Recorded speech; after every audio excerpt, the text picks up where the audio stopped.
The whole concept of the right of worship is now being challenged.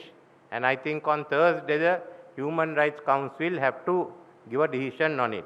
Towards the end of the last month, a person called Solvan Momita asked for permission to go in front of the Turkish embassy in Sweden to burn a Quran.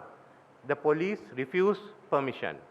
The Supreme Administrative Court gave permission, claiming it's a right of expression. All of us regard this as an attack on religion. But for some of the Western countries, it's one of expression, because they are trying to expand the concept of expression to cover disorder.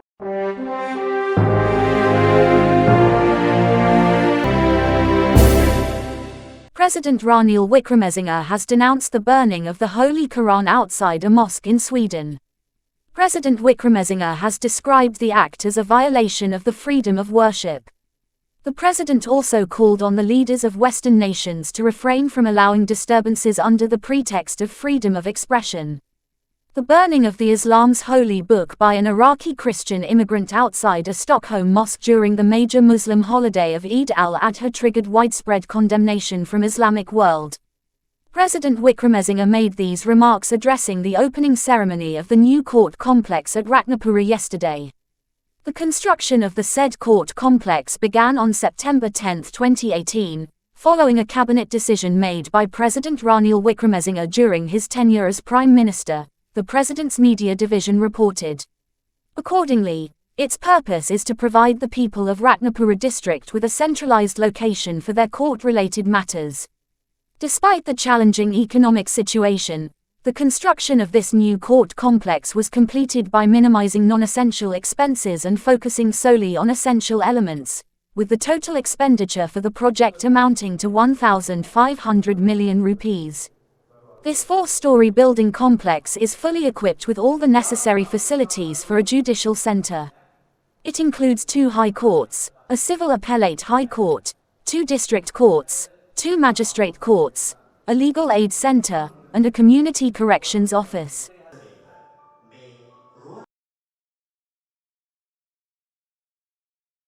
The whole concept of the right of worship is now being challenged. And I think on Thursday, the Human Rights Council have to give a decision on it. Towards the end of the last month, a person called Solvan Momita asked for permission to go in front of the Turkish embassy in Sweden to burn a Quran. The police refused permission. The Supreme Administrative Court gave permission, claiming it's a right of expression. They applied, police acted on the basis, it's on the right of worship. The Supreme Administrative Court said it is the right of expression. After the burning took place, there was a big outcry. Sweden got pressure from all the countries. We all had to deploy it, we all denounced it. Even Israel came out and said, you can't do this. This is a book concerning the God of Abraham and you can't be involved in it. So, but what did Sweden do? Sweden, of course, said the burning of a holy text is an offensive and disrespectful act and a clear provocation. But then they said constitutionally protected right of freedom and speech, assembly, expression has to be safeguarded. Now, on one hand, we are saying it's the freedom of worship that has been violated, and they say no, this is the freedom of expression, it should be safeguarded.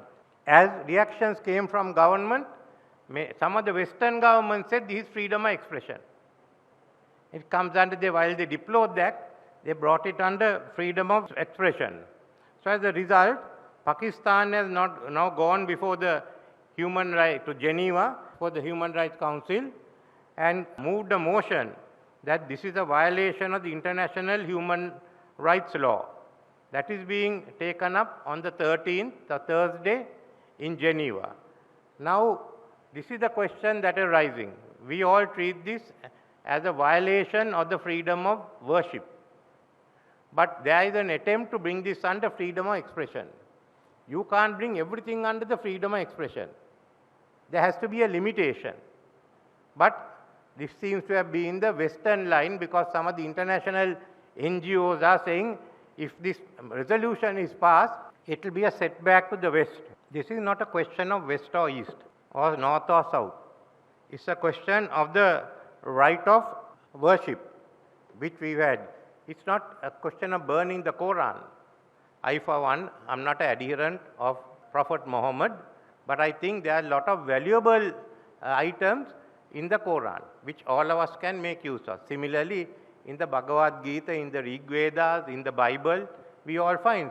Similarly, there are non-Buddhists who find things, useful passages in our own text like the Dhammapada or the Tripitaka. So all of us regard this as an attack on religion. But for some of the Western countries, it's one of expression, because they are trying to expand the concept of expression to cover disorder. And as a result, they feel that the values, the Western value system has to be imposed. We are all for democracy. And I, for one, am not going to fight.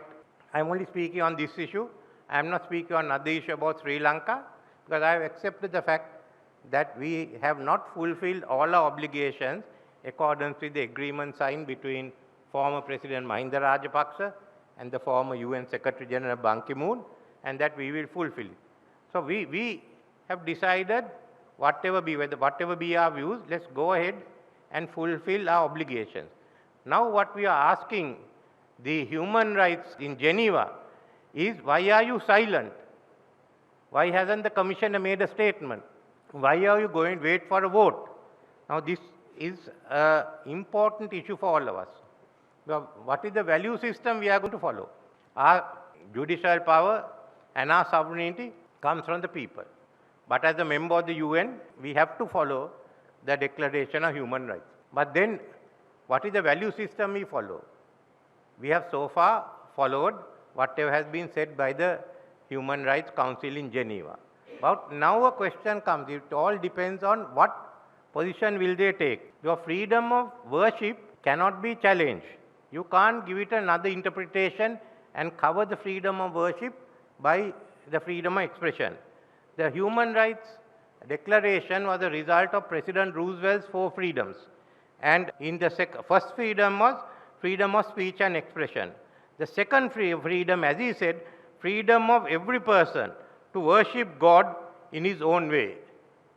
Then he accepted the fact that people must be able to worship whichever way he said worship God. When it came to the declaration, it became religion and belief. So it's very, very clear if you look at what President Roosevelt has said, that this is a violation of the freedom of worship.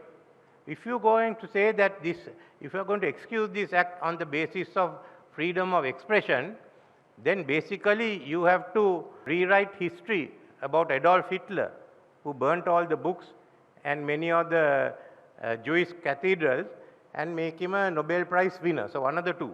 So now we have come to this stage. Now what are we going to do? Well, let's look at what is going to take place on Thursday. If the Human Rights Council gives in to pressure and says this is a freedom of expression, then there will be a total break between most of us in the South and the Western value systems.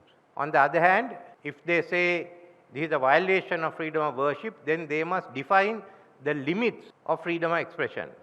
It's a question of freedom of expression and public harm. What is it that you have to follow? So this is the issue that is coming up there. But I have asked the government, I have asked the foreign minister, that we should also take it up in the Commonwealth. Let's take it up in the Commonwealth.